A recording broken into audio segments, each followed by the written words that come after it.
এক যুগ পর সশস্ত্র বাহিনীর অনুষ্ঠানে খালেদা জিয়া, সেনাকুঞ্জে প্রধান উপদেষ্টার সঙ্গে কুশল বিনিময়, বৈষম্যহীন বাংলাদেশের প্রত্যয়।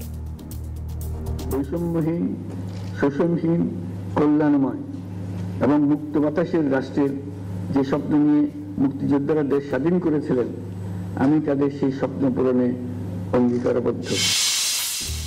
নির্বাচনী ট্রেনের চালক পেল ইসি, আগের 3টি নির্বাচনে ভোট দিতে পারেনি মানুষ, ক্ষোভ সিইসির। স্বচ্ছ ভোটের উদাহরণ হতে চান।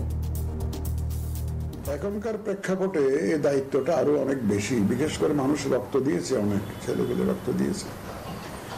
এখন যদি আমরা একটু ব্যর্থ হই, এদের রক্তের সাথে বেইমানি করা হবে। একটা জাতিকে ফ্রি, ফেয়ার এবং ক্রেডিবল ইলেকশন যাতে উপহার দিতে পারি। 21শে আগস্ট গ্রেনেড হামলা মামলার হাইকোর্টের শুনানি শেষ, রায় যে কোনো দিন। তারেক রহমানের অভিযোগের প্রমাণ মেলেনি, দাবি আইনজীবীর।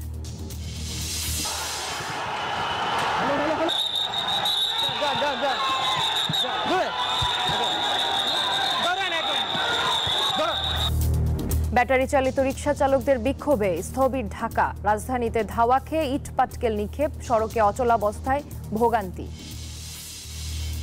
অ্যান্টিগায় আজ শুরু ওয়েস্ট ইন্ডিজ বাংলাদেশ প্রথম টেস্ট। টাইগারদের জন্য বড় ধাক্কা শান্তর ইনজুরি, নেতৃত্ব দিবেন মেহেদী মিরাজ।